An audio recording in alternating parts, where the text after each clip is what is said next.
എല്ലാ പ്രിയപ്പെട്ടവർക്കും നമസ്കാരം. ഈ കഴിഞ്ഞ ദിവസം ബഹുമാനപ്പെട്ട ശ്രീ എം അക്ബറിനെ അദ്ദേഹത്തിന്റെ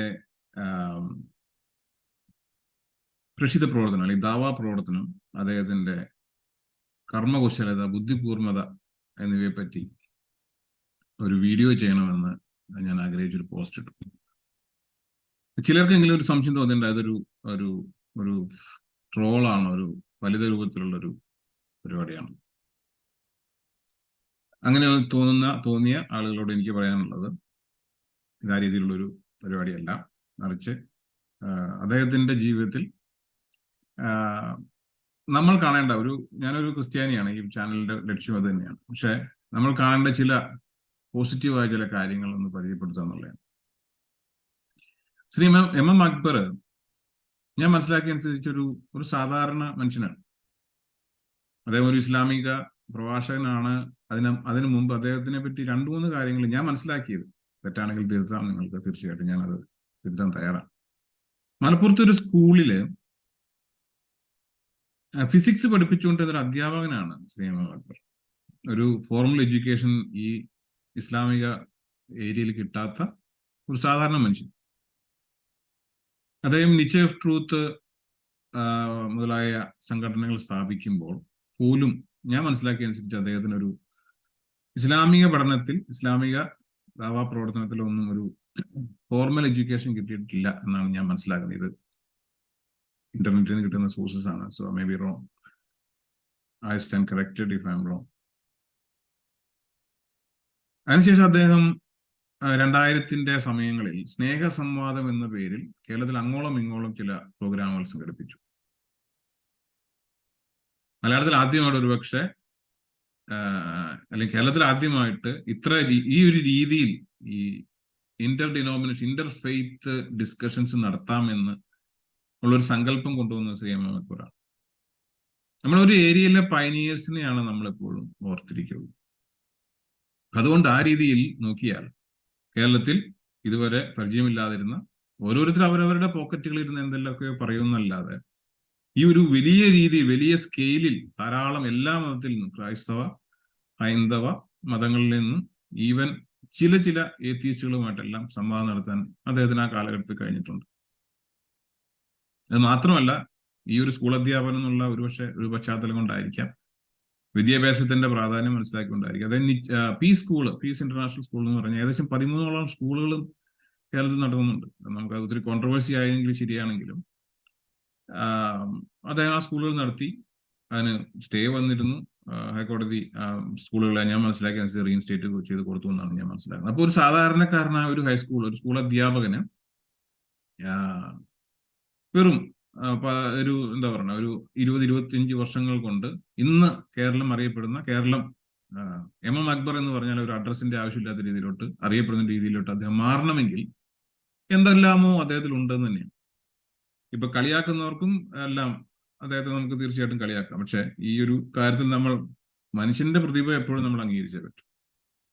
അപ്പൊ കമന്റുകളെ ഞാൻ സ്വാഗതം ചെയ്യുന്നു. അതൊക്കെ അവരവരുടെ ഇഷ്ടം. ഇതാണ് എം അക്ബറിനെ പറ്റിയുള്ള ഒരു വിഹക വീക്ഷണം. ഒരുപക്ഷെ ചിലർക്കൊക്കെ അറിയാമായിരിക്കും, എന്നാൽ പല ചിലർക്കും അറിയില്ല. അതുകൊണ്ടാണ് ഞാനത് പറയേണ്ട ആവശ്യമാണ്. എന്നാൽ ഒരു 10 വർഷത്തോളമായിട്ട് അദ്ദേഹം ഈ ആശയപ്രകാശന രംഗത്ത് അദ്ദേഹത്തിന് പതിവുള്ള ഈ സ്നേഹ സംവാദങ്ങളിൽ നിന്ന് പൊതുവെ ഒഴിഞ്ഞിരിക്കുകയാണ്. ഒരു പരിധിവരെ അതിന് ചില കാരണങ്ങളുണ്ട്. കേരളത്തിൽ എസ്പെഷ്യലി ക്രൈസ്തവ പക്ഷത്ത് നിന്ന് ധാരാളം എതിർ ശബ്ദങ്ങൾ ആ സമയത്ത് ഉയർന്നു. 2002-ൽ, എൻ്റെ ഓർമ്മ ശരിയാണെങ്കിൽ 2002-2003 കാലഘട്ടങ്ങളിലാണ്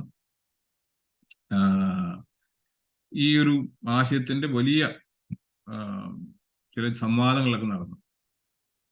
എന്നാൽ ശ്രീ തിരുവട്ടാ കൃഷ്ണൻകുട്ടി ഇദ്ദേഹത്തിന് മറുപടി പ്രസംഗം പെരുമ്പാവൂരിൽ ചെയ്തു. പേഴ്സണലി എനിക്ക് വളരെ അടുത്തൊരാളാണ് അദ്ദേഹം. ഈ ചാനലിന്റെ പേര് തന്നെ അദ്ദേഹത്തിന്റെ മാസികയുടെ പേരാണ്, ധർമ്മദീപ്തി എന്നുള്ളത്. അദ്ദേഹം കാലയവനിക്കുള്ളിൽ മറഞ്ഞു. പക്ഷെ ആ മറുപടി പ്രസംഗം കഴിഞ്ഞതോടുകൂടി ഇസ്ലാം എന്താണ് എന്നുള്ള കാര്യം കേരളത്തിലെ മലയാളി ക്രൈസ്തവർക്ക് പരിചയമായി. അതിനെതിരെ അനേകർ മുമ്പോട്ട് വന്നു. അനേക ആളുകൾ, പേര് പറയാൻ പറ്റുന്ന പല ആളുകൾ ആശയപ്രകാശന രംഗത്ത് വന്നതോടുകൂടി ഒരുപക്ഷെ കേരളത്തിന്റെ ഈ ഏരിയ, അതായത് ഈ ആശയപ്രകാശനം, വ്യത്യസ്ത മതങ്ങൾ തമ്മിലുള്ള അല്ലെങ്കിൽ ഇന്റർ ഫെയ്ത്ത് ഡിസ്കഷൻ എന്നുള്ള കാര്യം, അതിന്റെ സ്റ്റൈല് തന്നെ മാറിപ്പോയി. ഇതൊക്കെ പല കാലഘട്ടങ്ങളിൽ നടക്കുന്ന കാര്യമാണ്. എന്നാൽ ഒരു യുദ്ധത്തിന് ഇറങ്ങുന്നതിനേക്കാളും ഒരുപക്ഷെ പ്രധാനപ്പെട്ടത് യുദ്ധത്തിൽ നിന്ന് കയറി വരിക, തിരികെ വരിക എന്നുള്ളത്. ഞാൻ പറയുന്നത് മനസ്സിലാവുന്നുണ്ടോ എന്ന് ഞാൻ വിചാരിക്കുകയാണ്. ഒരു യുദ്ധത്തിന് ഇറങ്ങുന്നതിന്റെ അത്രയും തന്നെ പ്രധാനപ്പെട്ട കാര്യമാണ് ആ യുദ്ധം എപ്പോൾ നിർത്തണമെന്ന് തീരുമാനിക്കുന്നത്. ഇപ്പൊ നമുക്കറിയാം, അമേരിക്കയ്ക്ക് പറ്റിയ കാര്യം, സ്വിഫ്റ്റ് ആയിട്ടൊരു ആക്ഷന് പോയി അത് ചെയ്യുന്നത് അഫ്ഗാനിസ്ഥാനിൽ നിന്ന് മാറുന്നതിന് പകരം അവരത് വലിച്ചു നീട്ടിയതിന്റെ ലക്ഷ്യം, അതിന്റെ അവസരം നിങ്ങൾക്കറിയാം. വിയറ്റ്നാമിൽ സംഭവിച്ച കാര്യമല്ല, ഇറാഖിൽ സംഭവിച്ച കാര്യമല്ല. So you cannot run a country, right? നമ്മള് ഇത്രയും ജോഗ്രഫിക്കലി വ്യത്യസ്തമായ ഒരു രാജ്യം, ഇത്രയും കൾച്ചറലി വ്യത്യസ്തമായ രാജ്യം, എന്താണ് നമ്മളവിടെ പ്രതീക്ഷിക്കുന്നത് പോലും മനസ്സിലാകാത്ത ഒരു സ്ഥലത്ത് ചെന്നിട്ട് അവരെ ഭരിക്കാൻ നോക്കി എന്നുള്ളതാണ് ഇന്ന് ലോകത്തിൽ കാണുന്ന പല പ്രശ്നങ്ങളും കാരണം എന്ന് പോലും നമുക്ക് പറയേണ്ടി വരും. അപ്പൊ ആ യുദ്ധത്തിന് ഇറങ്ങുക എന്നുള്ളതിന്റെ അത്ര തന്നെ പ്രധാനപ്പെട്ടാണ് യുദ്ധത്തിൽ നിന്ന് കയറുക എന്നത്. ശ്രീ ഇമാം അക്ബറിന് കാര്യങ്ങൾ മനസ്സിലായി കഴിഞ്ഞപ്പോൾ അദ്ദേഹം ആ യുദ്ധത്തിൽ നിന്ന് പിന്മാറി എന്നുള്ളതാണ് അദ്ദേഹത്തിന്റെ ഏറ്റവും വലിയ ബുദ്ധികൂർമ്മത. ഇന്ന് പലരെയും കളിയാക്കുന്നത് ഞാൻ കണ്ടിട്ടുണ്ട്. ഇപ്പൊ കഴിഞ്ഞ ദിവസങ്ങളിൽ എം അക്ബറുമായിട്ട് എ ജബ്ബാർ ഒരു ഡിബേറ്റ് നടത്തി. ആ ഡിബേറ്റ് നടത്തി പലരും പറയുന്നു അദ്ദേഹത്തിന് ക്ഷീണം പറ്റി, കാര്യങ്ങൾ പറ്റി എന്നുള്ളതാണ്. പക്ഷെ അദ്ദേഹത്തിന്റെ കോർ ഓഡിയൻസിനെ സ്വാധീനിക്കാൻ ഇപ്പോഴും ശ്രീ ഇമാം അക്ബറിന് കഴിയുന്നുണ്ട് എന്നുള്ള കാര്യം ഈ പറയുന്ന നിരീശ്വരവങ്കന്മാർക്ക് മനസ്സിലാകുന്നില്ല എന്നുള്ളതാണ് ഒരു പച്ചപ്പരമാർത്ഥം. അദ്ദേഹം ആരെയാണോ പ്രതിനിധാനം ചെയ്യുന്നത് അവർക്ക് വേണ്ടുന്നത് കൊടുക്കാൻ അക്ബറിന് ഇപ്പോഴും കഴിയുന്നുണ്ടെന്നുള്ള കാര്യം ഈ പലർക്കും അറിയില്ല. ഇന്ന് ഇപ്പൊ കേരളത്തിൽ എക്സ് മുസ്ലിം സംഘടന എന്ന് പറയുന്നൊരു സംഘടന നിലവിലുണ്ട്. നിങ്ങൾക്കറിയാം, വളരെ ശക്തമാണ്. ഒരുപക്ഷെ പതിനായിരക്കണക്കിനോ, അവരുടെ അവകാശപ്രകാരം ഒരുപക്ഷെ ലക്ഷക്കണക്കിനോ ആൾക്കാരുള്ള ഒരു സംഘടനയാണ് എക്സ് മുസ്ലിം എന്നുള്ളത്. അപ്പൊ ആ സംഘടനയോട് ഇവരുടെ ദാവാപ്രവർത്തനം നടത്തിയില്ല എങ്കിൽ അവർ തോറ്റു പിൻവാങ്ങി എന്നുള്ള ചിത്രമാണ് വരിക. അതിൽ തന്നെ ഏറ്റവും വലിയൊരാളാണ് ശ്രീ എ ജബ്ബാർ. വോക്കലായിട്ട് ഇതിനെതിരെ പ്രസംഗിക്കുകയും പഠിപ്പിക്കുകയും ചെയ്യുന്ന ഒരാൾ. അപ്പൊ അദ്ദേഹത്തിനോട് ഒരു പ്രശ്നമില്ലാതെ എം അക്ബറിന് ഡിബേറ്റ് ജയോ തോൽവിയോ എന്ന് പറഞ്ഞ സാധനം ഇല്ല വാസ്തവത്തിൽ. They have their moments, right? അവർക്ക് അവരുടേതായ ചില മോമെന്റ്സ് ഉണ്ട്. ചില ബ്ലണ്ടറുകളിൽ നിന്ന് നമ്മൾ പറയുന്ന കാര്യം മറ്റവർ പറയും അവരുടെ ബ്ലണ്ടറാണ്. പക്ഷെ ഈ എക്സ് മുസ്ലിം സംഘടനയോട് അദ്ദേഹം ഫൈറ്റ് ചെയ്തു എന്നുള്ള ഒരു വീരപരിവേഷം എനിക്ക് വേണം 60 ചില വർഷം വയസ്സുള്ള ഒരാൾ, 60-65 വയസ്സെങ്കിലും അദ്ദേഹത്തിന് ഉണ്ടെന്നാണ് ഞാൻ മനസ്സിലാക്കുന്നത്. അദ്ദേഹത്തിന് ഇപ്പോഴും കഴിയുന്നുണ്ട്, ആ ഒരു ഓഡിയൻസിനെ ക്രിയേറ്റ് ചെയ്യാൻ കഴിയുന്നുണ്ട്. മാത്രമല്ല കഴിഞ്ഞ ദിവസങ്ങളിൽ ഒരു ബുക്ക് അദ്ദേഹം പബ്ലിഷ് ചെയ്തു. ജെൻഡർ യുഫോറിയയെ പറ്റിയ ഒരു ബുക്കാണ് അദ്ദേഹം പബ്ലിഷ് ചെയ്തത്. അപ്പൊ അദ്ദേഹത്തിന്റെ ഏരിയ മാറി. ഒരു സ്കൂൾ അധ്യാപകൻ എന്നുള്ള നിലയിൽ നിന്ന് അദ്ദേഹം വളർന്ന് ഇപ്പോഴും എക്സ് മുസ്ലിമുകളോട് സംസാരിക്കുന്ന രീതിയിലുള്ള ഒരു അവസ്ഥയിൽ നിന്ന് മാറി ബുക്ക് പ്രസാധനം ചെയ്യുന്ന ഒരു പ്രസാധകനായിട്ട് അല്ലെങ്കിൽ ഒരു പബ്ലിഷറായിട്ട് അദ്ദേഹം മാറി. സ്കൂളുകൾ നടത്തുന്നു, മൾട്ടിപ്പിൾ സ്കൂളുകൾ, 13ഓളം സ്കൂളുകൾ എന്നാണ് ഞാൻ മനസ്സിലാക്കുന്നത്, സ്കൂളുകൾ നടത്തുന്നു. അപ്പൊ ആ രീതിയിലുള്ള ഒരാളാണ് എം അക്ബർ. പലരും ഈ ഫേസ്ബുക്കിൽ വന്നിരുന്ന് ചീത്ത വിളിച്ചിട്ട് പോകുന്നവരല്ല. ഓരോരുത്തരുടെ മതിപ്പുകൾ അവനവൻ കൊടുക്കുന്ന മതിപ്പേ മറ്റുള്ളവരും തങ്ങൾക്ക് കൊടുക്കുകയുള്ളൂ. എന്നാൽ അദ്ദേഹത്തിനെ പറ്റി ഒരു ആക്ഷേപം നിങ്ങൾക്ക് അറിയാവുന്ന പോലെ അദ്ദേഹം പല ബ്ലണ്ടറുകളും ഇവരോട് പറഞ്ഞിട്ടുണ്ട് എന്നുള്ളതാണ്. ഒരു പരിധിവരെ ശരിയായിരിക്കാം, ഇല്ല എന്നൊന്നും നമ്മൾ പറയുന്നില്ല. അതൊക്കെ ആ രംഗത്തുള്ള എസ്പെഷ്യലി ഖുറാനെ ഒക്കെ പഠിക്കുന്ന ആൾക്കാർ പറയേണ്ടുന്ന കാര്യമാണ്. അതൊന്നും തൽക്കാലം എൻ്റെ ഒരു നമ്പിറ്റിൽ വരുന്ന സാധനമല്ല. അപ്പൊ എം അക്ബറിന്റെ കറൻസി അല്ലെങ്കിൽ ഇപ്പോഴുള്ള അദ്ദേഹത്തിന്റെ അവസ്ഥ എന്നുള്ളത് അത്ര മോശമല്ല എന്ന് പറയാൻ വേണ്ടിയാണ് ഞാൻ അത്രയും പറഞ്ഞു വന്നത്. എന്നാൽ എന്താണ് ഇപ്പോൾ നിലവില് ഈ അദ്ദേഹത്തിന്റെ ചിന്ത എന്ന് നിങ്ങളൊന്ന് മനസ്സിലാക്കുന്നെങ്കിൽ, ഞാൻ പറ്റുമെങ്കിൽ കാണാൻ പറ്റുമെന്ന് ഞാൻ വിചാരിക്കുകയാണ്. അദ്ദേഹത്തിന്റെ ഫേസ്ബുക്കിലോട്ട് ഞാൻ എൻ്റെ സ്ക്രീനൊന്ന് ഷെയർ ചെയ്യാം. അദ്ദേഹത്തിന്റെ ഞാൻ എൻ്റെ സ്ക്രീനൊന്ന് ഷെയർ ചെയ്യുമ്പോൾ നിങ്ങൾക്ക് ഞാൻ എന്താണ് പറയുന്നതെന്ന് നിങ്ങൾക്ക് മനസ്സിലാവും എന്ന് ഞാൻ വിചാരിക്കുകയാണ്.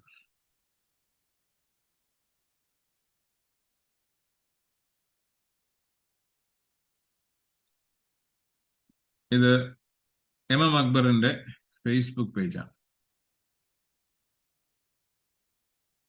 14 നവംബറിന് സത്യത്തിൽ ഈ വീഡിയോ ഞാനൊരു 3 ദിവസം മുമ്പ് ചെയ്യണമെന്ന് വിചാരിച്ചു. പക്ഷെ ഇത് കുറച്ചുകൂടെ നന്നാക്കണം എന്ന് വിചാരിച്ച് ഒരിക്കലും സംഭവിച്ചില്ല. എന്നാലും ചില പേഴ്സണൽ പ്രശ്നങ്ങളും വന്നുകൊണ്ടാണ് എനിക്കത് ചെയ്യാൻ പറ്റാത്തത്. നവംബർ 14 അദ്ദേഹം കൊടുത്തിരിക്കുന്ന ഒരു പോസ്റ്റാണ്. അയാൻ ഹിർസി അലി, ഇത് നിങ്ങൾ അതിന്റെ താഴെ കണ്ടാൽ ഇത് ആരാണെന്ന് മനസ്സിലാവും. Why Islam needs a reformation now, Ayaan Hirsi Ali, heretic. ഇവരാണ് കേന്ദ്ര കഥാപാത്രം. ഒരുപക്ഷെ മലയാള ത്തിലുള്ള അപ്പോളജിസ്റ്റുകൾക്കും അല്ലെങ്കിൽ ഏത്തിയിസ്റ്റുകൾക്കും വേണ്ടുന്ന പരിചയം ഉണ്ട്. എനിക്കറിയാം, പലർക്കും ഇവരെ പറ്റി നന്നായിട്ട് അറിയാമെന്ന് ഞാൻ മനസ്സിലാക്കുന്നു. എന്നാൽ ചിലർക്കെങ്കിലും ഇവർ ആരാണെന്ന് അറിയില്ല എന്ന് ആണ് എൻ്റെ ഒരു ചിന്ത. അയാൻ ഹിർസി അലി എന്നുള്ളത്, അയാൻ ഹിർസി അലിയുടെ ജീവിതം എന്നുള്ളത് വളരെ സംഭവബഹുലമായ ഒരു ജീവിതമാണ്. വളരെ സംഭവബഹുലമായ ഒരു ജീവിതമാണ്. അയാൻ ഹിർസി അലി ഒരു സൊമാലിക്കാരിയായ ഒരു ഡച്ച് അമേരിക്കൻ ആക്ടിവിസ്റ്റാണ്. ആ ഒരു ആക്ടിവിസ്റ്റ് എന്ന് പറഞ്ഞാൽ നമ്മൾ പറയില്ലേ, അതുക്കും ഒരു വേറെ ലെവലിലുള്ള ഒരു ആക്ടിവിസ്റ്റ് ആണ് ഈ അയാൻ ഹിർസി അലി എന്ന് പറയുന്നത്. ഒരു വളരെ പ്രശസ്തിയായ ഒരു എഴുത്തുകാരിയാണ്. അവരുടെ ധാരാളം ഗ്രന്ഥങ്ങളുണ്ട്. ഇരുത്തം എന്ന ഒരു പൊളിറ്റീഷ്യനാണ്. ലോകമെമ്പാടുമുള്ള സ്ത്രീകളുടെ അവകാശ സംരക്ഷണത്തിന് വേണ്ടി പോരാടുന്ന ഒരു മുന്നണി പോരാളിയാണ് ശ്രീമതി അയാൻ ഹിർസി അലി. അവര് ഏർപ്പെടുന്ന രീതികൾ എന്ന് പറഞ്ഞിട്ടുണ്ടെങ്കിൽ നമ്മൾ കേട്ട് കഴിഞ്ഞാൽ നമുക്ക് മനസ്സിലാവും. ഈ അവകാശ സംരക്ഷണം, സ്ത്രീകളുടെ അവകാശ സംരക്ഷണത്തിൽ പെട്ടതാണ് female genital mutilation, force marriages, honour killing, child marriage. എന്നാൽ ഇതിൽ നിന്നെല്ലാം വ്യത്യസ്തമായിട്ട് അവരെ മാറ്റുന്ന വേറൊരു കാര്യങ്ങൾ കൂടിയുണ്ട്. വ്യത്യസ്തമായിട്ട് അവരെ മാറ്റുന്ന വേറൊരു കാര്യം എന്നുള്ളത്, അവരൊരു ഒരു ഇസ്ലാമിക വിമർശകയാണ് എന്നുള്ളതാണ്. 2001 സെപ്റ്റംബർ 9/11 നമ്മൾ പറയുന്ന സെപ്റ്റംബർ 11 നടന്ന ആ വേൾഡ് ട്രേഡ് സെന്റർ ആക്രമണത്തോടു കൂടി, അതുവരെ ഒരു ഇസ്ലാമിക, നെതർലൻഡ്സിലാണ് അവർ ജീവിച്ചിരുന്നത്. അതായത് നമ്മുടെ ഡച്ച് എന്ന് പറയും, നമ്മുടെ അറിയാലോ ഡച്ച്, നെതർലൻഡ്സിൽ ജീവിച്ചിരുന്ന അവര് ഇസ്ലാമിക മത നിയമം അനുസരിച്ച് ജീവിച്ചിരുന്ന ഒരാളാണ്, ഒരു ഇസ്ലാമിക വിശ്വാസിയാണ്. അപ്പൊ അവർക്ക് പെട്ടെന്ന് ഒരു ബോധ്യം വന്നു, ഈ സിസ്റ്റം ശരിയല്ല. പെട്ടെന്ന് ബോധ്യം വന്നു എന്ന് പറയുന്നുണ്ടെങ്കിൽ ഒരു ചേഞ്ച്, നമ്മൾ പറയുന്ന ശങ്കരാടി വന്നുള്ള റാഡിക്കലായ ഒരു മാറ്റം തന്നെയാണ് സംഭവിച്ചത്. അവർ പറഞ്ഞത്, ഈ വിശ്വാസം അംഗീകരിക്കാൻ പറ്റാത്തൊരു കാര്യമാണ് എന്ന് പറഞ്ഞ് ഇസ്ലാമിനെ തള്ളിക്കളഞ്ഞ് അവരൊരു ഏത്തീസ്റ്റ് ആയിട്ട് മാറി.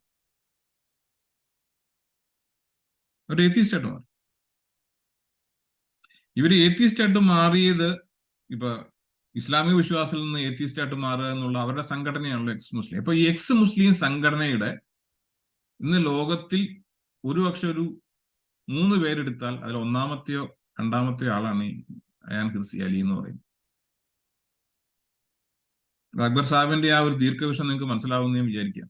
എന്തുകൊണ്ടാണ് ഈ അയാൻ ഹിർസി അലിയെ പറ്റി അക്ബർ സാഹിബ് വാചാലനായത്? കാരണം കേരളത്തിലുള്ള അനേക ഈ ദാവാ പ്രവർത്തകരും ഈ അപ്പോളജിസ്റ്റുകളും ശ്രദ്ധിക്കേണ്ടുന്ന കാര്യം, ഇത് Christianity is actually on the forefront. ഇവരിപ്പോഴും ഈ രവീന്ദ്രനെ പോലുള്ള അപ്പോളജിസ്റ്റുകൾ, പലരും രവീന്ദ്രനെ പോലുള്ള ആൾക്കാർ, അല്ലെങ്കിൽ അവര് ഇത് ചെയ്തു, അവരൊരു വിമർശനം ചെയ്യുന്നു. They are actually playing on the back foot. ഞാൻ എന്തുകൊണ്ടത് പറയണേന്ന് ചോദിച്ചിട്ടുണ്ടെങ്കിൽ, ഫോർ ഹോഴ്സ്മെൻ എന്ന് പറയുന്ന, ഇപ്പൊ നമുക്കറിയാവുന്ന പോലെ ക്രിസ്റ്റഫ് റിച്ചൻസ്, അതുപോലെ നമ്മുടെ ക്രോസ്, ഇവര് നമ്മുടെ റിച്ചർഡ് ഡോക്കിൻസ്, ഇവര് ഈ ഒരു ശ്രേണിയിൽ നിൽക്കുന്ന ഒരാളാണ് അയാൻ ഹിർസി അലി. അവർ പ്രസംഗിക്കുന്നത് കേൾക്കാൻ 10,000 ങ്ങൾ തടിച്ചുകൂടുന്ന ഒരു ഏത്തിയിസ്റ്റ് ആണ് ഇവർ. എനിക്ക് ഞാൻ പറയുന്നത് മനസ്സിലാവുണ്ട്. അക്ബർ സാഹിബിന് ആ കാര്യം മനസ്സിലായി. ഇതിന് എഴുത്തുകൾ വായിക്കുക, ഞാൻ സ്വന്തം എഴുതുന്നതല്ല. കൊട്ടേഷൻ കോട്ട്: നവനാസ്തികയുടെ 4 മഹാകുതിരക്കാരോടൊപ്പം മതനിർമൂലനത്തിനായി കച്ചകെട്ടിയിറങ്ങിയ മഹാനാസ്തിക ഇനി മുതൽ സുവിശേഷം പ്രസംഗിക്കും. Christianity is on the front foot here. Christopher ഹിച്ചൻസിന്റെയും റിച്ചർഡ് ഡോക്കിൻസിന്റെയും രചനകളോടൊപ്പമുള്ളതെന്ന് കൊട്ടിഘോഷിക്കപ്പെട്ട ഇൻഫിഡലിന്റെ റൈറ്ററാണ് ഇവര്. അവരിനി പാപപരിഹാര ബലിയുടെ മതത്തെക്കുറിച്ച് പ്രസിദ്ധീകരിക്കും. ആൺവാരിയിൽ നിന്ന് പടച്ചതാണ് സ്ത്രീ എന്ന മതവീക്ഷണം പെൺവിരുദ്ധമല്ലേ? അനുകമ്പയുള്ള ദൈവം അവിശ്വാസികളെ നരകത്തിലിടുന്നത് എങ്ങനെ? സർവശക്തനായ ദൈവത്തിന് എന്തുകൊണ്ട് എല്ലാവരെയും വിശ്വാസികളാക്കിക്കൂടാ? ഇതെല്ലാം അയാൻ ക്രിസ്ത്യയിലെ ചോദ്യങ്ങളായിരുന്നു. ഇതിനെല്ലാം മറുപടി അത് അവർക്ക് കിട്ടി. ഇനി അവർ ക്രൈസ്തവ വിശ്വാസം പ്രസംഗിക്കുമെന്നാണ് ഹേമം അക്ബർ പറയുന്നത്.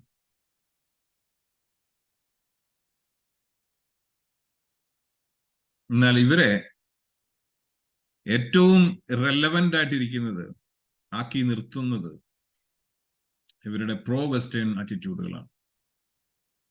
ഞാൻ പറഞ്ഞ പോലെ പോളണ്ടിലെ ഒരു പാർലമെന്റ് മെമ്പറായിരുന്നു. ഒത്തിരി കോൺട്രവേഴ്സിയിലാണ് അവർ. കോൺട്രവേഴ്സി എന്ന് പറയുമ്പോൾ അവരുടെ സംസാരം കൊണ്ട് മാത്രമല്ല, അവരുടെ എക്സിസ്റ്റൻസ്, അവരുടെ സ്റ്റോറി അത്ര ഫാർ റീച്ചിങ് കോൺസിക്വൻസസ് ഉണ്ടാക്കുന്ന സ്റ്റോറിയാണ്. ഫലസ്തീൻ ഇസ്രായേൽ സംഘടനത്തെ കുറിച്ച് അവർക്ക് കൃത്യമായ കാഴ്ചപ്പാടുണ്ട്. അവർ ഇസ്രായേലിന്റെ പക്ഷത്താണ്. ഞാൻ ഇതിൽ ഒരു പക്ഷത്തും പെട്ട ഒരാളല്ല, ആദ്യം പറയട്ടെ. അവർക്ക് ഇസ്രായേലിന്റെ പ്രൈം മിനിസ്റ്റർ ആയിരിക്കുന്ന ബെഞ്ചമിൻ നെതന്യാഹുവിന് സമാധാനത്തിന് നോബൽ പ്രൈസ് കൊടുക്കണമെന്ന് പറയത്തക്ക രീതിയിൽ വോക്കലായ ഒരാളാണ്, ഒരു സ്ത്രീയാണ് അയൻ ഹുസൈലി. എന്നാൽ ഈ ഇടയായിട്ട് നിങ്ങൾ പലരും അവരെ ഫോളോ ചെയ്യുന്നുണ്ടെന്ന് എനിക്കറിയാം. പലരും. അക്ബറിന്റെ ഒരു കാര്യം കൂടെ നിങ്ങൾ കാണാം. കൊട്ടേഷൻ അഗൈൻ: അയാൻ നിരീക്ഷിച്ചതുപോലെ പാശ്ചാത്യ സംസ്കാരത്തിന് മാത്രമല്ല, ചൂഷണത്തിന്റെ സകല സംസ്കാരങ്ങൾക്കുമെതിരാണ് ഇസ്ലാം. ഇസ്ലാമിന്റെ വിമോചനത്തിൽ നിന്ന് മനുഷ്യരെ രക്ഷിക്കുന്ന സേവനത്തിനായി സാമ്രാജ്യത്വവും മിഷണറിമാരും കൈകോർക്കുന്നത് സ്വാഭാവികമാണ്. ചൂഷണത്തിന്റെ പ്രായോജകരും കൂട്ടിക്കൊടുപ്പുകാരും ഒന്നിക്കുകയെന്ന സ്വാഭാവികത. ഇസ്ലാം വിമർശനങ്ങളിലൂടെയും നിന്ദയിലൂടെയും മുസ്ലിം യുവതയുടെ ഉള്ളിൽ അപകർഷതാബോധം സൃഷ്ടിക്കുക, അവർ ഇസ്ലാമിൽ നിന്ന് അകറ്റുക, അവരിൽ ചിലരെങ്കിലും ഇസ്ലാമിന്റെ ശത്രുക്കളാക്കി തീർക്കുക, സ്വാഭാവികമായും അനുഭവിക്കുന്ന ആത്മീയ ദാരിദ്ര്യത്തിലേക്ക് രക്ഷകരായി സുവിശേഷകർ കടന്നു ചെല്ലുക. മുസ്ലിങ്ങൾക്കിടയിൽ പയറ്റുന്ന മിഷണറി പ്ലാനിന്റെ ഇരകളാണ് എക്സ് മുസ്ലിങ്ങൾ എന്ന് അഭിമാനിക്കുന്നവർ എന്നറിയാവുന്നത് കൊണ്ടാണ്. കേൾക്കുക, ഇദ്ദേഹത്തിന്റെ വാക്കുകൾ കേൾക്കുക: അവരുടെ അന്താരാഷ്ട്ര നേതാവിന്റെ സുവിശേഷാലിംഗനത്തെ കേട്ട് ഞാൻ ഞെട്ടാതിരുന്നത്. മലയാള നാട്ടിലും അത്തരം വാർത്തകൾ കേൾക്കാനിരിക്കുന്നതേ ഉള്ളൂ. ഇസ്ലാം നിന്നയിൽ പ്രാഗൽഭ്യം തെളിയിച്ചുകൊണ്ടിരിക്കുന്ന താത്തമാരും, ഒരുപക്ഷെ ഈ നമ്മുടെ പേര് മറന്നുവല്ലോ, താത്തമാരെന്ന് പറഞ്ഞ കാര്യം മനസ്സിലായല്ലോ. നമ്മുടെ ലിയാഖത്ത് അലിയും നമ്മുടെ ആ സ്ത്രീ ഉണ്ടല്ലോ, പേര് മറന്നത്, കാക്കമാരിൽ നിന്ന് സുവിശേഷ പ്രസംഗങ്ങൾ, നമ്മുടെ എ ജബ്ബാർ അടക്കമുള്ള മലയാളികളിൽ നിന്ന് സുവിശേഷ പ്രസംഗം കേൾക്കാൻ മലയാളികൾക്ക് ഭാഗ്യമുണ്ടാവും തന്നെയാണ് പ്രതീക്ഷ. നമുക്ക് കാത്തിരിക്കുക.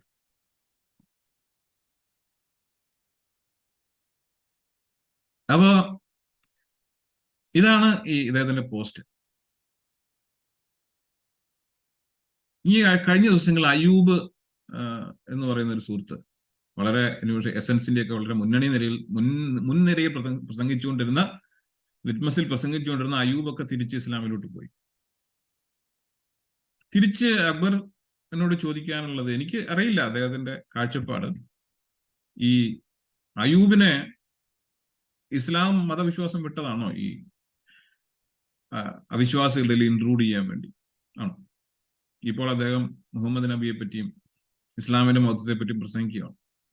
ആശയ വിനിമയ രംഗത്ത് മനുഷ്യർക്ക് വ്യത്യാസങ്ങൾ ഉണ്ടാകുക സ്വാഭാവികം.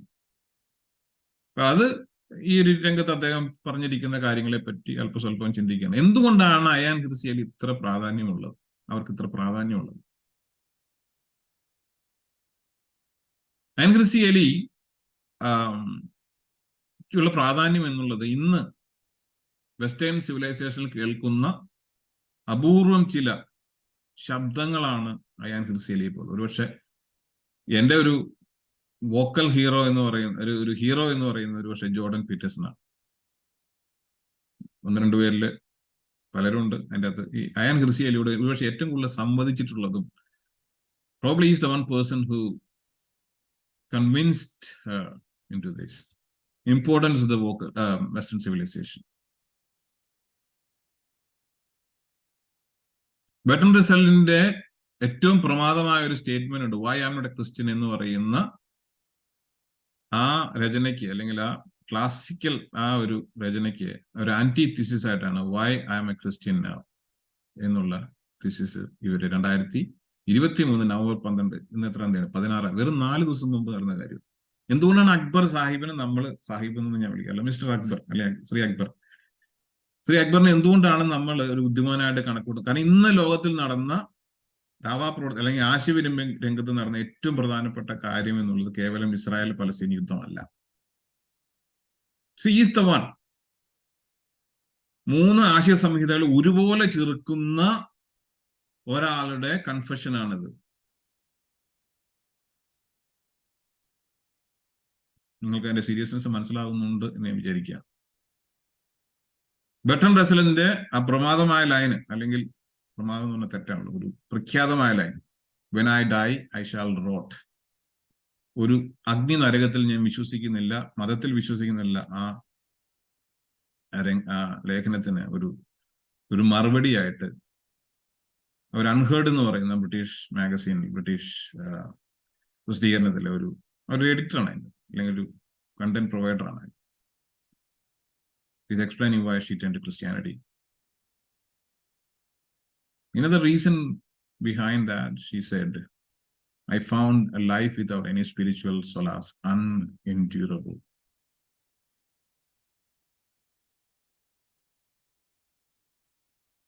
And she continues like, yet I would not be truthful. Yet I would not be truthful if I attributed my embrace of Christianity solely to the realization that atheism is too weak and indivisive a doctrine to fortify against our menacing force. ഈ menacing force എന്ന് പറയുന്നത്, so അയാന്റെ ശത്രുക്കൾ communist ചൈനയാണ്, ഇസ്ലാമാണ്. She was never a Christian to begin with. Akbar പറയുന്നത് പോലെ അവരൊരു Christian agent ഒന്നുമല്ല. അവരുടെ തന്നെ വാക്കുകൾ ഞാൻ coat, I have also turned to Christianity because I ultimately found life without any spiritual solace unendurable. Indeed, very nearly self-destructive. Atheism failed to answer a simple question: what is the meaning and purpose of life? This is actually, Christians are on the front foot here. Forget about all this Ravindran and all this crap. ഇവരുടെ level വേറെ. Christopher Hitchens ഈ 4 ഹോഴ്സ്മാനിൽ പെട്ട ഈ രവീന്ദ്രന്റെ ഒക്കെ ആരാധനാമൂർത്തിയായിരുന്ന Christopher ഹിച്ചൻസിന്റെ ഭാഷയിൽ പറഞ്ഞാൽ, പാശ്ചാത്യ ലോകത്തിന് കിട്ടിയ ഏറ്റവും വലിയ ബുദ്ധി, ആഫ്രിക്കയിൽ നിന്ന് കിട്ടിയ ഏറ്റവും വലിയ ബുദ്ധിരാഷ്ട്രീയ സ്ത്രീയായിട്ടാണ് ക്രിസ്റ്റഫർ ഹിച്ചൻസ് അവരെ വിശേഷിപ്പിച്ചത്. She was the best.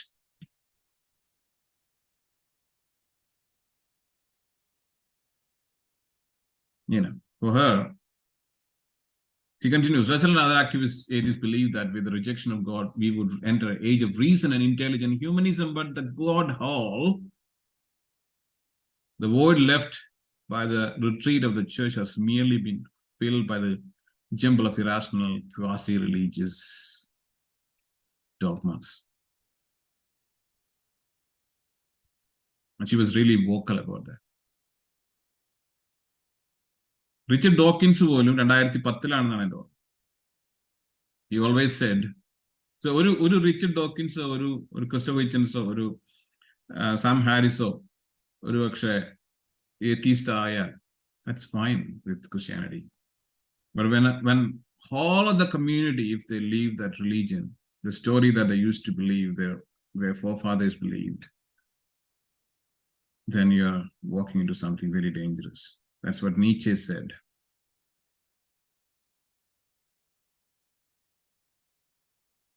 ഈ വോയിഡിനെ, ഈ വാക്യൂം, ഈ പവർ വാക്യൂത്തിനെ ഹാൻഡിൽ ചെയ്യാൻ ഇസ്ലാം എന്ന് പറയുന്ന മൈറ്റി ഫോഴ്സിനെ കണ്ട് പേടിച്ചാണ്. റിച്ചർഡ് ഡോക്കിൻസ് സെഡ്, ഇസ്ലാമിനെ പറ്റി എന്തുകൊണ്ട് നിങ്ങൾ പറയുന്നില്ല എന്ന് പറഞ്ഞു അദ്ദേഹത്തിന്റെ മറുപടി, ഐ ആം സ്കേർഡ്, എനിക്ക് പേടിയാണെന്നുള്ളതാണ്. So why he was so vocal about Christianity? Because he can, we can criticize it, we can tolerate it. G.K. Chesterton's വാക്കുകൾ ഉദ്ധരിക്കുന്നു, when men chose not to believe in God, they do not thereafter believe in nothing. അതായത് മനുഷ്യർ ദൈവത്തെ വിശ്വസിക്കുന്ന നിർത്തുമ്പോൾ, ചെസ്റ്ററിന്റെ വാക്കുകളിൽ, it's not like they thereafter don't believe in nothing.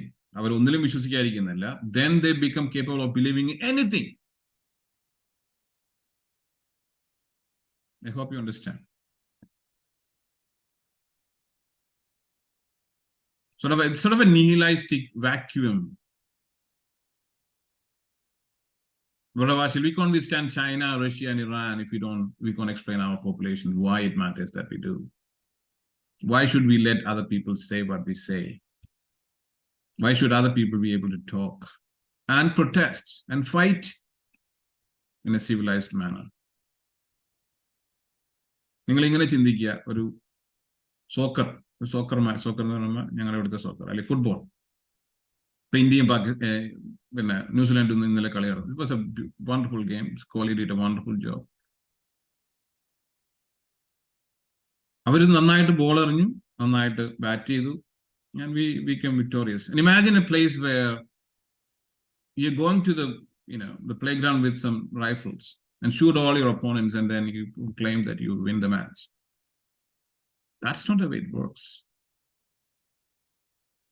That was a platform that Christianity, that civilization in the West provided to these so-called intellectual giants, and they took it for granted. അതാണ് Ayan Hirsi Ali പറഞ്ഞുകൊണ്ടിരുന്നത്. Look, I myself I'm an immigrant. എൻ്റെ കുട്ടികൾ എൻ്റെ അടുത്ത് ചോദിക്കുമ്പോൾ who are you? It's actually a very perplexing question. I don't know. നിങ്ങൾക്ക് അറിയാമായിരിക്കും ഒരു പക്ഷേ ഈ ഒരു ചോദ്യത്തിന്റെ പ്രസക്തി.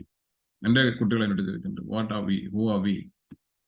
I said to them, ഞാൻ ഓസ്ട്രേലിയയിൽ വന്ന സമയത്ത് ഞാൻ പറഞ്ഞു, it's a very complex thing. You can't have any one answer. So I always say, I'm an Irish Indian living in Australia.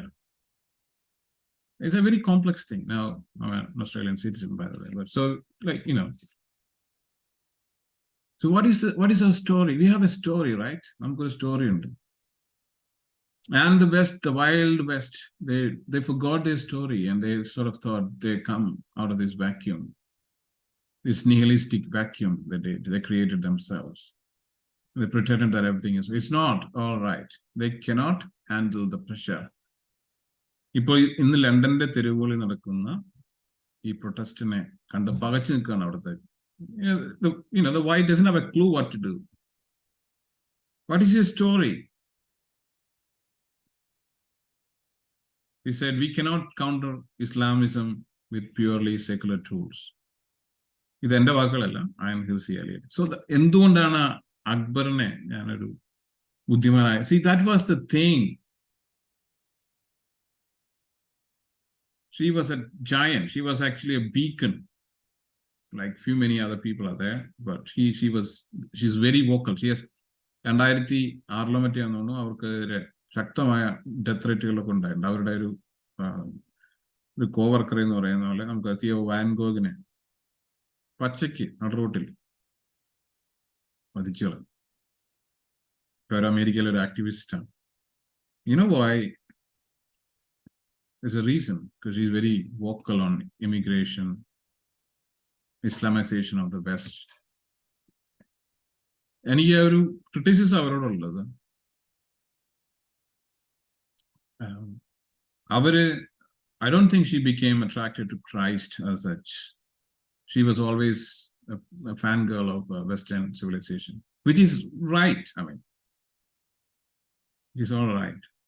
And now she sort of realized that Western civilization didn't appear like abrupt. Now, there's a reason why we promote this Judeo-Christian worldview, that allowing other people. Bible വളരെ പ്രശസ്തമായ Judaic scripture, come on, let us reason, says the Lord. You cannot see that in any other scriptures. Come on, let us reason. Paul was one of the best philosopher you can ever imagine. John's gospel, he was dealing with all these philosophic jargons of those times. The Greek, the mighty Romans, അവരെല്ലാം ആശയപരമായിട്ട് പരാജയപ്പെടുത്തിയാണ് Christianity വളർന്നത്. Unfortunately, this generation is believing in sort of a vacuum. They don't understand these reasons. And what do we have the best? എന്നാണ് അവർ ചോദിക്കുന്നത്. എൻ്റെ മക്കളെല്ലാം എന്താണ് cell ചെയ്യാനുള്ളത്? And she also continues, the lesson I learned from my years with the Muslim Brotherhood was the power of a unifying story embedded in the foundational text of Islam. ഞാൻ വളരെ വർഷങ്ങൾ ഈ ഡിമെൻഷ്യ ഉള്ള ആളുകളുടെ കൂടെ work ചെയ്തതാണ്. ഇപ്പോഴും ചിലരോടൊക്കെ സംസാരിക്കാറുണ്ട്. So then, everything is good for them. Many, ചിലർക്ക് 60 വയസ്സിന്റെ മുകളിലുള്ള ഒരു ഡിമെൻഷ്യ ഉണ്ട്. എനിക്ക് വളരെ 40-45 വയസ്സാണ്. So, the problem is അവർക്ക് അവരുടെ പാസ്റ്റ് അറിയില്ല, അവരുടെ ഹിസ്റ്ററി അറിയില്ല എന്നുള്ളത്. It's a very serious situation, You know why Islam is actually jealous of the Jews? The Jews can trace back the history from you to Adam. You know the significance of that? Islamine ചില സ്റ്റോറികളൊക്കെ ഉണ്ടാവും. The problem with the Jews, they can trace the history back to the origin of humankind. I'll be jealous if it's not my, They have to look to the Jewish scripture to identify what's the real story. And then make a story out of that. That's an offshoot. That is a made-up, cooked-up story. Jews are far more. See, for example, all their traditions, like, for example, the prayer, call to prayer itself, the buildings of all their worshipping places, everything is in the shape or in the model of a Jew. They basically copied everything from this. So there is that rift. And Hirsi Ali was always saying that, it's the hate that's being taught over and over to the generations that's being reaped in our generation. I'm not for these genocidal things. I'm not completely supporting Israel or anything. I better keep myself away from that. It's not my cup of tea. So Imam Akbar, so he sort of understood what is the, actually Western civilization will be taken over by Islamic forces within, maybe another 50-100 years. That's it. Because they don't have a story. That's what Ayn Hirsi Ali was saying. You don't have a story. You cannot, they can, when mighty tanks comes in, you might be brave, you are 10 times mightier than human being, but how can you deal with mighty Baron tanks and, iron bombs and stuff? So that the power of millions of people, literally billions of people, when they're coming as a whole, and with you standing with your atheistic story, crap. That's what's happening. And Akbar he's spot on.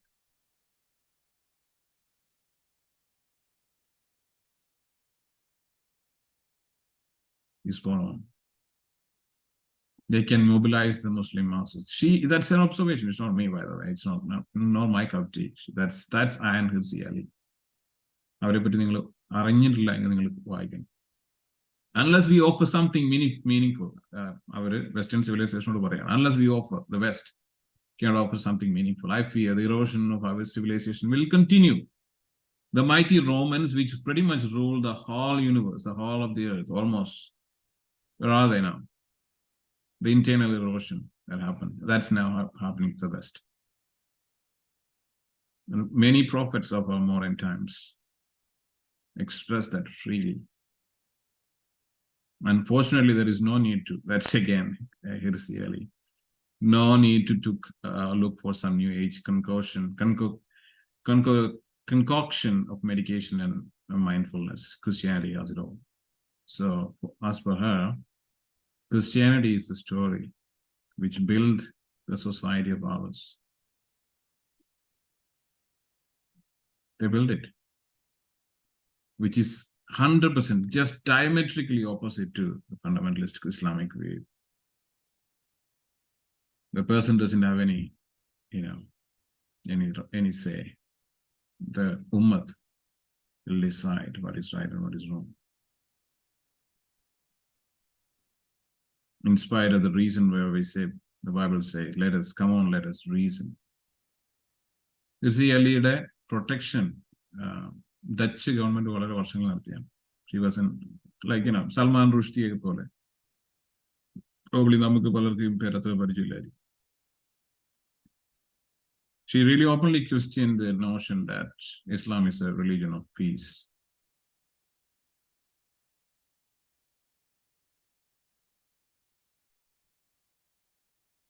Times magazine, 2005, one of the most influential people in the world, ഈ എസൻസിലെ വേറെ പിള്ളേരെ പോലെ. ഞാൻ ആദ്യം പറഞ്ഞതെന്നാണ് എൻ്റെ ഓർമ്മ.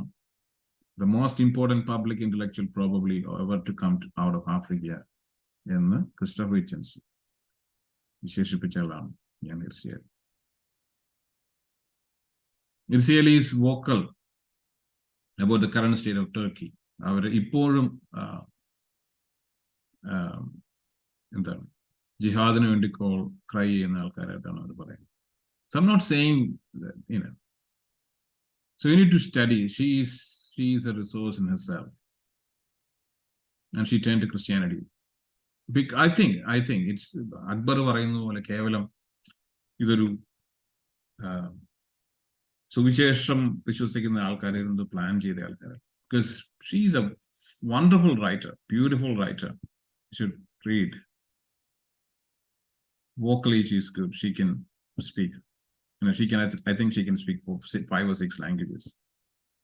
3 African languages, and French and Dutch and English. So you're dealing with something that was immense potential. She's explaining the reason why she's becoming a Christian, because she always advocated for this, what you can say, Western civilization, the West. പക്ഷെ western സിവിലൈസേഷന് മാത്രമായിട്ടൊരു independence ഇല്ല എന്നവർക്ക് മനസ്സിലായപ്പോൾ she sort of understood that what is the powerhouse of the Western civilization? The powerhouse of the Western civilization is the Judeo-Christian worldview, and that she embraced it. That's all. So I believe Imam Akbar ഇത് കറക്റ്റായിട്ട് realise ചെയ്തു. നമ്മുടെ പല ആൾക്കാർക്ക് മനസ്സിലായില്ല. We are on the front foot. ഇന്ന് ഞാൻ പറഞ്ഞല്ലോ, ഒരു ലോകമഹായുദ്ധങ്ങൾ പോലും ഉണ്ടായത് അക്കാഡമിക് റൂമിൽ പഠിച്ച കാര്യങ്ങൾ പ്രാക്ടിക്കലായിട്ട് പല ആളുകൾ ഫോളോ ചെയ്തപ്പോഴാണ്. അങ്ങനെയാണെങ്കിൽ ഇനി ഉണ്ടാകുന്ന ഈ പല യുദ്ധങ്ങളുടെയും കാരണം this feeding of this hate, അതിനെതിരെയാണ് ഈ ഇർസിയലി പ്രസംഗിക്കുന്നത്, പ്രതികരിക്കുന്നത്. എനിക്ക് പറയാനുള്ളത്, മലയാളത്തിലെ അപ്പോളജറ്റിക് മേഖലയിലുള്ള ആൾക്കാർ മനസ്സിലാക്കേണ്ടെന്ന് വളരെ ശക്തിയായ ഒരാൾ ഒരുപക്ഷെ നിങ്ങൾ ഫോളോ ചെയ്യേണ്ടത്. ഞാനൊരു പക്ഷെ എൻ്റെ കമന്റ് ബോക്സിൽ അവരെ പറ്റിയുള്ള 1-2 വീഡിയോസ് പോസ്റ്റ് ചെയ്യും. You should understand what is A level. എനിക്ക് മലയാളത്തിലെ അപ്പോളജിസ്റ്റുകളോട് ഒരു കാര്യം പറയാനുള്ളത്, she is 100 times more vocal than many of you guys. പക്ഷെ അവർക്ക് പറയാനുള്ള അവരുടെ ഭാഷ വളരെ ക്ലിയർ ആണ്. I think we should learn how to speak. എല്ലാവരോടുള്ള അഡ്വൈസ് ആണ്. 100%. She's like a walking, talking bomb. I mean, in ആശയ രീതിയിലാണ് ഞാൻ പറയുന്നത്. അപ്പോൾ ഏതായാലും ഈ ഒരു ചർച്ച ഒരു പക്ഷേ ഇതിനെപ്പറ്റി ആവശ്യക്കാർ വന്നാൽ നമ്മൾ ഈ വിഷയം പിന്നെയും ചർച്ചയ്ക്ക് എടുക്കുന്നതാണ്. ഏതായാലും ഈ ഒരു ചർച്ചാ വിഷയം അയാൻ ഹിർസി അലി എന്നുള്ളത്, Christians are really on the front foot here. She converted to Christianity. I don't know whether she is becoming a Christian. ഞാനൊരു വാക്ക്, ഒരു ചേതാവനി, ഒരു ഭയനിർദ്ദേശമായിട്ടും കൂടെ പറയണമെന്ന് വിചാരിക്കുകയാണ്. വേറൊന്നുമല്ല, ഒരു പുതിയ ഒരാളെ നമ്മൾ ഫ്രണ്ട് ലൈനിലോട്ട് കൊണ്ടുവരുമ്പോൾ അതിന് പലപ്പോഴും ചില മാനങ്ങൾ വരാറുണ്ട്. അപ്പോൾ അവർക്ക് ചില വീഴ്ചകൾ വരുമ്പോഴും അത് നമ്മൾ ഏറ്റെടുക്കാൻ തയ്യാറാണെങ്കിൽ മാത്രമേ അവരെ മുമ്പിലോട്ട് കൊണ്ടുവരാൻ പറ്റുള്ളൂ. But anyway, she's in her own class. നമ്മുടെ പല ആൾക്കാരെ പോലെയല്ല. She's got immense potential. അവർക്ക് ഒത്തിരി കാര്യങ്ങൾ സമൂഹത്തിൽ ചെയ്യാനുണ്ട്. You should listen to her. You should read what she wrote about immigration, about the Islamic faith, current world situation, geopolitical situation, problem with Palestine and Israel, and all the rest. She is a walking, talking encyclopedia. She is actually a bridge between the sub-Saharan or the African continent and the West, and the Islam and atheism and Christianity. So she's a beautiful converging point. So you should listen to her. Akbar, Akbar, വളരെ കൃത്യമായിട്ട് he sort of understand, അദ്ദേഹം ആ ഒരു ശ്രേണിയിൽ നിന്ന് മാറി അദ്ദേഹം ചിന്തിച്ചു. She should be the talking point rather than many other petty political issues. She is actually one of the main reason why Christianity, atheism, Islamic faith has all been discussed. So again, hats off to Akbar. അദ്ദേഹം നല്ലൊരു മനുഷ്യനാണ്. ഏതായാലും ഈ ചെറിയ ആശയപ്രകാശനം കൊണ്ട് അനേകർക്ക് ഒരുപക്ഷെ ഒരു പുതിയ ഒരു കാര്യം മനസ്സിലാക്കി എന്ന് ഞാൻ വിചാരിക്കുകയാണ്. തുടർന്നും ഈ ചാനൽ സബ്സ്ക്രൈബ് ചെയ്യുക. ഇതിന്റെ എഡിറ്റഡ് വേർഷൻ വേണമെന്ന് നമുക്ക് നോക്കാം. ഏതായാലും keep watching. God bless you. Thank you.